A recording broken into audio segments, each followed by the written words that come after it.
Nagtayog sa kusog na linog ang daghang lugar sa Mindanao, Biyernes sa buntag Oktubre 10, 2025.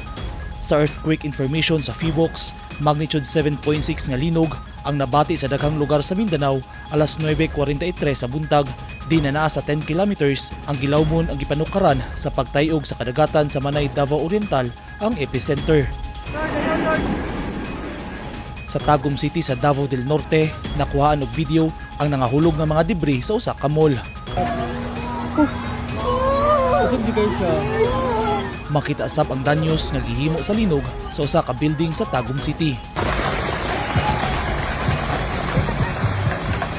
Sa Mati City, Davao Oriental, nakuhaan sab og video ang nangahulog nga mga bato gikan sa bukid paingon sa kalsada atol sa kusog nga linog. Ang mga bato na gagmayte, ayaw lang. Sa Mati City gihapon, gitabang sa mga tawo ang usa ka babae nga natabunan og semento atol sa linog. Sa Davao de Oro, makita sa video nga gipost sa usa ka eman ang nahitabong landslide sa Gumayan, Pantukan, human mitayog ang magnitude 7.6 nga linog. Sa Manay, Davao Oriental nga mao epicenter sa linog, madungog ang syagit sa mga residente sa Barangay Rizal nga paspas nga nanggawas gikan sa tindahan. Makita sa CCTV ang kusog ng pagtayog sa linog sa lugar.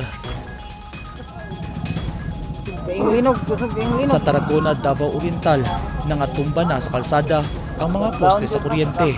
Hasta mapunuan sa kahoy, nangatumba o umibabag na sa kalsada. Grabe. Tunggo.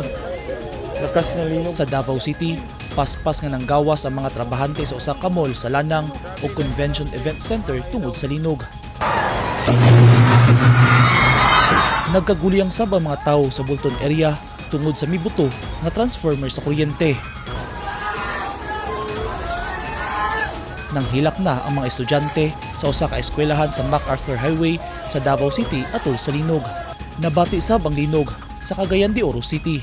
Ug sa Agusan del Sur, nadaot ang bag-ong gi-construct nga tulay sa Silyovia, Talakugon tungod sab sa linog. Nagpagawas dayon og tsunami warning ang PHIVOLCS.